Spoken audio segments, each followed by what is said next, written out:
Okay, it's 2:43. I decided that I will go to bed after I make the fourth video. So I could have went on and on and on, and I probably should have went on and on and on instead of making this fourth video. I'm gonna make this fourth video because there's snow all over the ground, and it's not like I have anywhere I have to go tomorrow, and my Honda is not gonna take me out of there at all. Now I do have two pictures of my Honda, in case you guys want to see my Hondas. They're not going to take me anywhere. I can almost guarantee you that.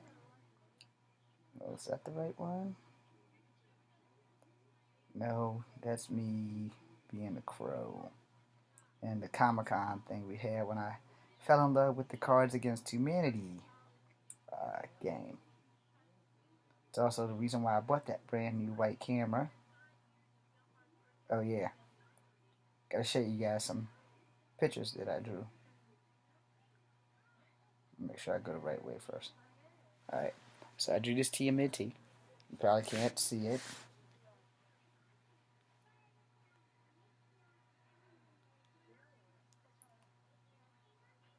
Made him a little bit too big there.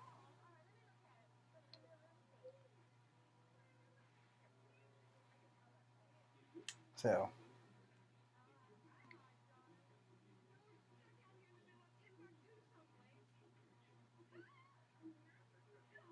Captain Butterfly. Yeah, I come up with some funky names.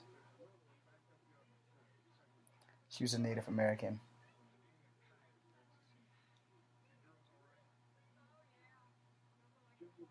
She's a Native American as well. I haven't shot them up yet, but I do. I use them as target practices. That's all of them. Hope you guys can see that.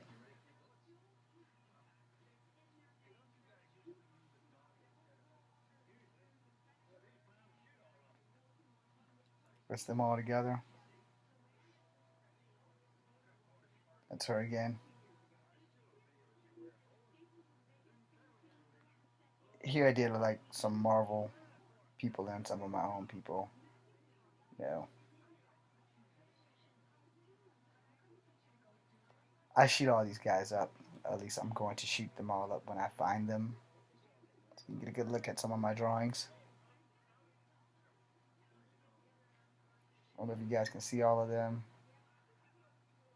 Probably making them big doesn't help much. But there you go. I drew all those.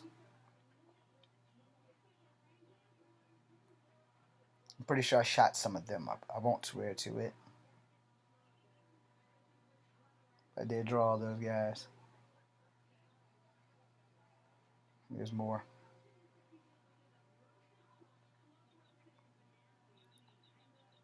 Well, I thought this thing would like flip and whatnot, but that guy right there is my favorite.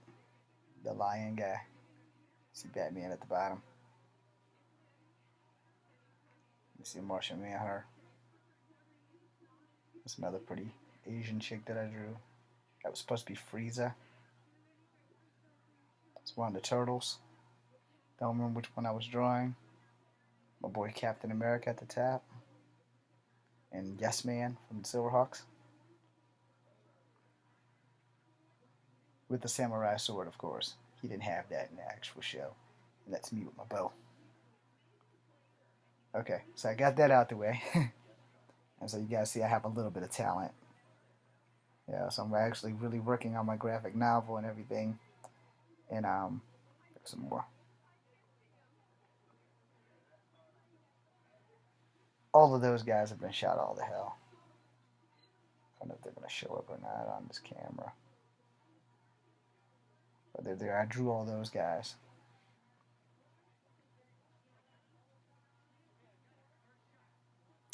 Don't know if I'm going the right way with this thing. You know, slide finger doesn't always work. Yeah, clearly I'm going the right way. All kinds of comic book people. Just trying to find my damn cars. That's not it. Damn it. Let's see, where's the other? There we go.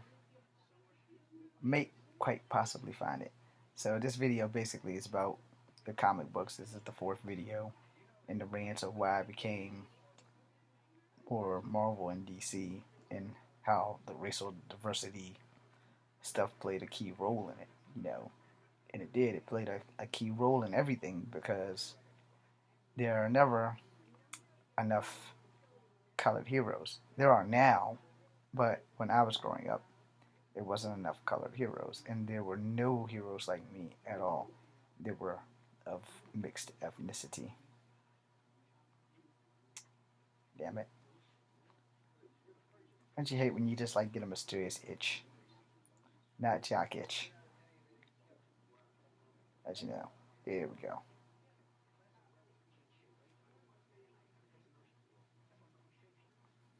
So those were my Hondas. The white one is the only one I have left now. My dad passed away in this one. So, back on track now that I've gotten that out the way. So, as I was saying about comic books and diversity and Iron Eyes Cody and everything under the sun in the last 3 videos, the thing with being able to read, being able to go to places that you just can't go to in real life. Yeah, you can go to New York. You can't go to Metropolis, but you can go to New York. And you can go to California. And you can go to Mount Rushmore and throw someone off if you want. But I don't recommend it, but you can. But nothing beats an adventure that affects you on a level that the comic books affected me on. I have mad G.I. Joes, and I would have never got G.I. Joes had it not been for the Hasbro toy company, and it had not been for the cartoons, but more importantly, if it had not been for the comic books, because Marvel had G.I. Joe comics. The funny thing I never understood is how come the Joes never recruited the X-Men to go against the Cobra, or vice versa, because, if you go get some of the comic books about Nam, it was Marvel. Marvel had comic books specifically about Vietnam, which also had um, Punisher and Wolverine in it. And it had a lot of Punishers versus Wolverine because of issues that happened with them in Vietnam. So, it was kind of crazy. But, a lot of people don't really know too much about Vietnam. And I'm not going to be a history lesson about Vietnam. Because it was a place that my uncles served and told me that we had no business over there. And many Vietnamese people would say the same thing. But they could say the same thing about Korea as well. Because the Korean War came first, and then the Vietnam War came first, which is good source material for those who are writing comic books about Vietnam and throwing Wolverine and Punisher into them. And other people, I think Nick Fury? I'm not going to swear to that. I don't really remember if he was in one of the Nam comics or not. But I do know that Wolverine and Punisher were in the Nam comics. I can't remember if Wolverine had his adamantium claws in the Nam comics. He may have had them, he may not have had them. It's kind of hard to say. Because he's been in almost every major war since the dawn of time. So Wolverine's actually older than Xavier, for those who don't know. And the thing with comic books, you can go in so many different directions. My worst direction that I read was the Inferno Saga, which really screwed me up for the X-Men for life. But I bought the graphic novel of it, which combined everyone in there except for one damn comic. Which I still have to go back and get a comic. After all that, I still have to get, actually I think it's 2 comics they left out. I still have to get a New Mutants one. I still have to get Excalibur. And I'm like, you bastards, it's not in the graphic novel. Son of a bitch. So I spent $85 and I'm still missing 2 comics. So that kind of sucked. But it's okay. I probably can talk the guy into finding it for me, and I probably can get a good rate. Now, especially since there's $60 for the whole Walking Dead books. Each one is $60 a piece. There's 9 of them. But it's a pretty good comic. Now, if you're into zombie killing and things like that, The Walking Dead, because there was a time where Marvel did a saga about zombies. All superheroes were zombies. Everybody was zombies. Zombies, zombies, zombies, zombies.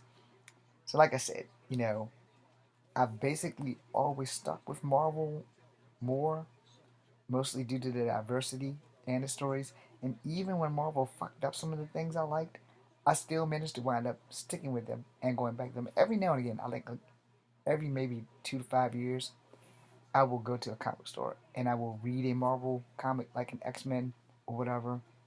And if I like it, I might buy it. which will either engage me in wanting to go backwards and collect what I missed, or I really just take a shortcut and I just ask the guy who's running the store that day if he's more Marvel or DC. And if he's more Marvel, he gives me the download on the big clusterfuck that's been going on with Marvel. And if he's DC, he can tell me what's going on with that.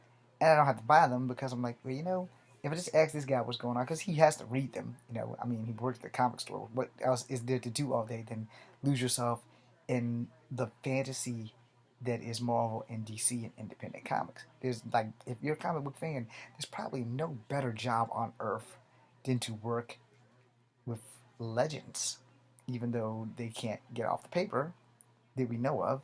There's no better job than to be right there and reading these things as they unfold, as the events unfold. Marvel hasn't really touched a lot in movie wise of the one character that I think they probably should do, which would be the Watcher. Because I like the Watcher. I mean, he doesn't have any, like, he doesn't do anything but watches. So they haven't really touched on him. But it would probably be a great movie if they combined, well, actually, the Watcher is the what if. So if they made a movie with the Watcher, what would they do? That would be the ultimate question. If they had to make a movie with the Watcher, who would they pin against each other? What would they do? How many Marvel heroes could they mish up and make into a movie? Because they had, like, What If was like one of the best comic books in Marvel. I don't think DC has one, because Strange Tales is Marvel, What If is Marvel, and Marvel has another one, but I can't remember what it is. But I know Strange Tales was Marvel and What If was Marvel's. And I spent a lot of my money on What Ifs, because sometimes they would come up with stuff like, what if Cable killed the X-Men? Or what if such and such never existed? I can't remember the guy's name, but they did one of that. What if the Secret Wars never happened? And they had some awesome things. And they I think they did one of what if, like, something about genders or whatever. Or what if the superhero was actually a girl instead of a guy? And they did my favorite, and I have it somewhere in the basement. At least I hope I still have it. What if Rogue killed Thor?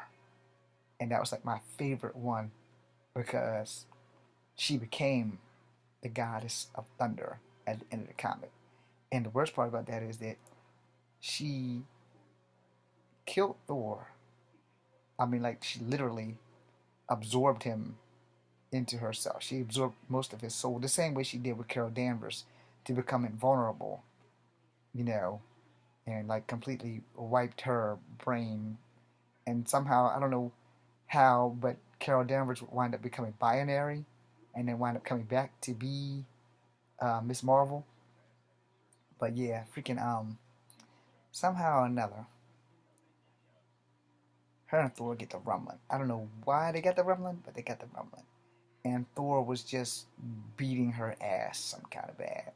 So off with the gloves, and she caught him by the wrist, I think, because he was coming down with Mjolnir, and she grabbed him. And I think she grabbed his hand. They had the hammer, and I think she put her other hand on his face, and then she did not let go until there was like this massive ass explosion. And at the end, she's laid out, her clothes are all tattered. There is no sign of Thor at all. And when it's all said and done, Odin comes there, and this is only like the beginning of like the first like 6 pages. Odin shows up and takes her back to Asgard. And when she wakes up, she doesn't really recall what the hell happened. And so Odin, I guess, explains to her, and he forgives her and makes her the goddess of thunder. So what ifs are like fucking awesome. They're like they really take you out of your Marvel superhero comfort zone, and you're like, damn, you can actually see what ifs happening. Because it was like, what if Hawk never existed? Or my favorite, what if Conan came to the 20th century and he got to fighting with somebody and just got some guns. And Marvel did touch on that on one of the Avengers cartoons. I'm pretty sure it was Conan that Thor went with not too long back with the new season of whatever the Avengers is called now is not Earth's Mightiest Heroes. Or is it Earth's Mightiest Heroes? Whatever one the new season is, Thor and Conan climbed the mountain together. And Thor came back to our world. Whatever. But it was pretty damn good. And they also had, like, I think Marvel did a what if Thor and Conan fought.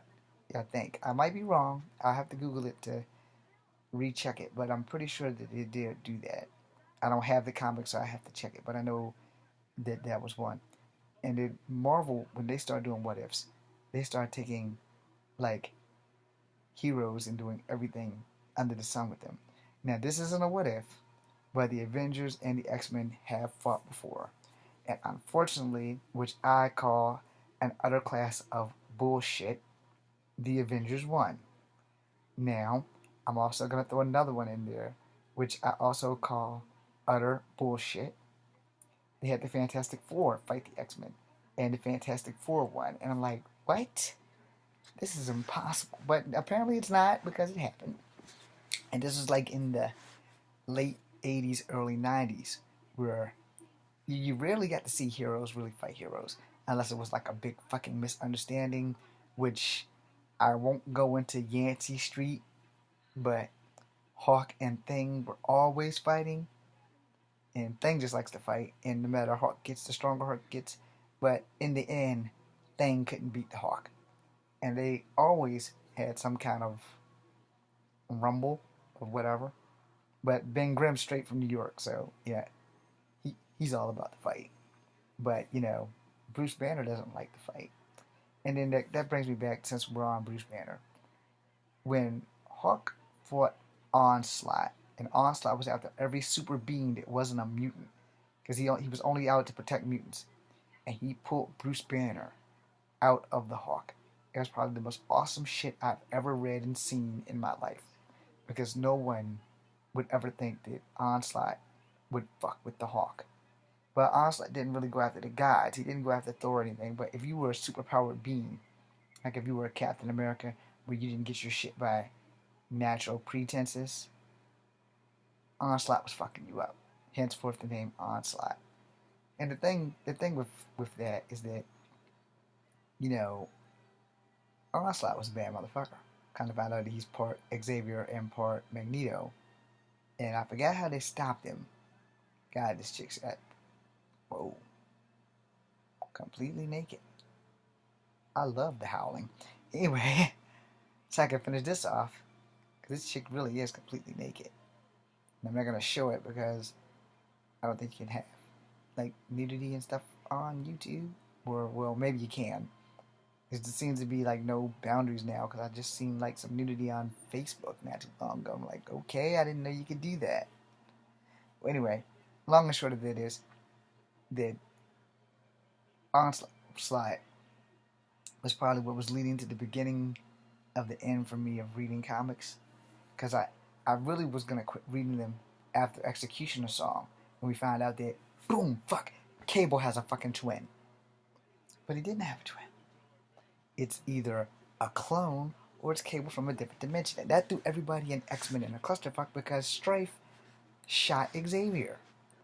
And then let's go even further. Like, what led up to Strafe killing Xavier or shooting Xavier was Xavier's son Legion, who has like 5 personalities, and each personality has a mutant power. And I'm like, that would be badass, but I would only want 1 personality instead of 5 personalities. And Legion was a bad motherfucker, and he was only one of Xavier's kids. So you have to think, the most powerful mind in the universe having kids with these different ladies like Mara McTarget and all these other people, and his kids are like 10 times deadlier than him, because their powers are projector powers, where they can like shoot beams and manifest stuff, where Xavier can only, your mind is weak, you shall fall, and guy's done. But Legion, he's like pyrokinetic, could do so many other things. Google him.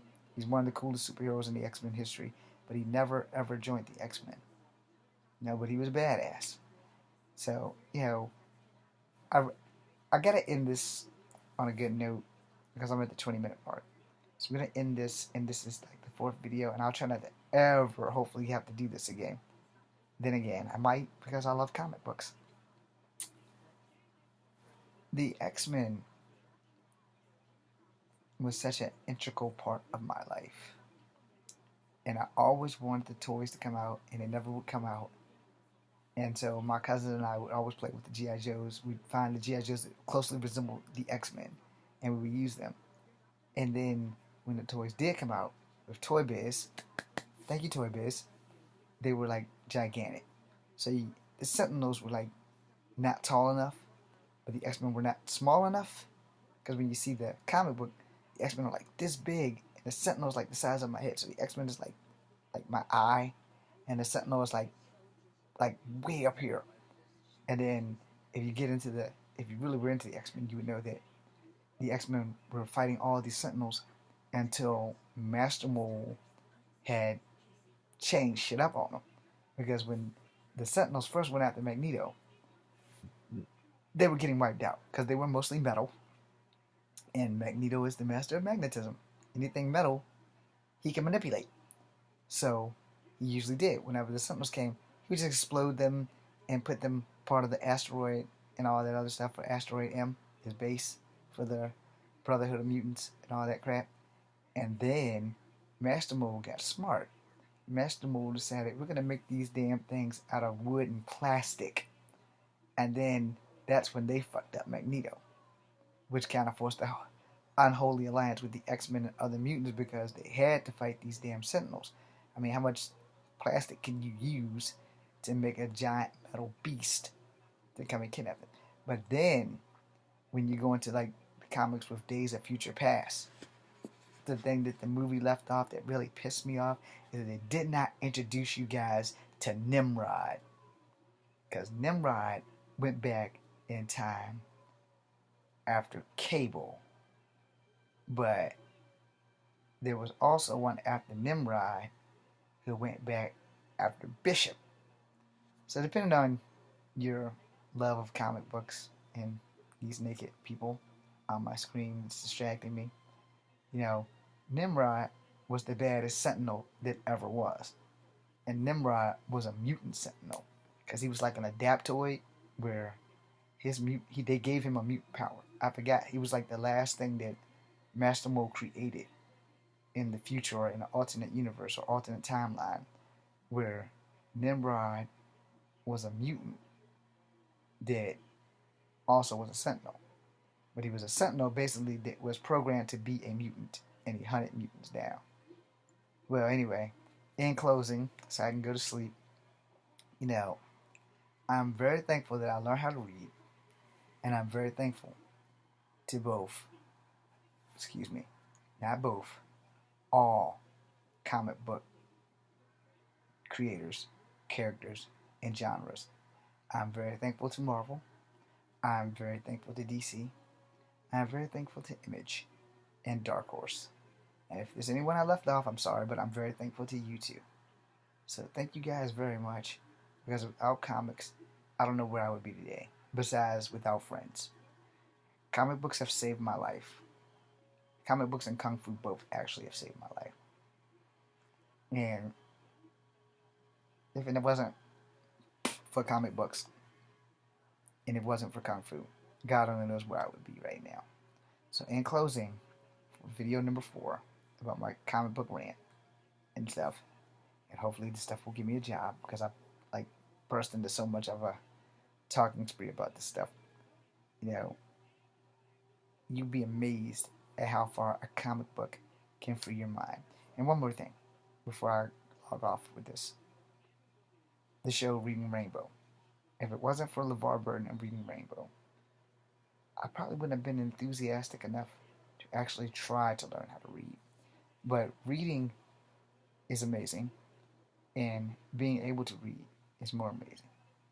And thankfully, I learned how to read because comic books made me want to know what the hell was going on. And so, to that end, thank you all for tuning in. And I'm sorry I got off track a couple of times, but I'll probably do more videos about comics. And I might just might surprise you. I might actually bring comics up and do a segment on the whole thing. No, not like I got anything better to do with my life. Thank you guys. Kung Fu Havoc, number 2. I'm James Williams Jr., and I'm out.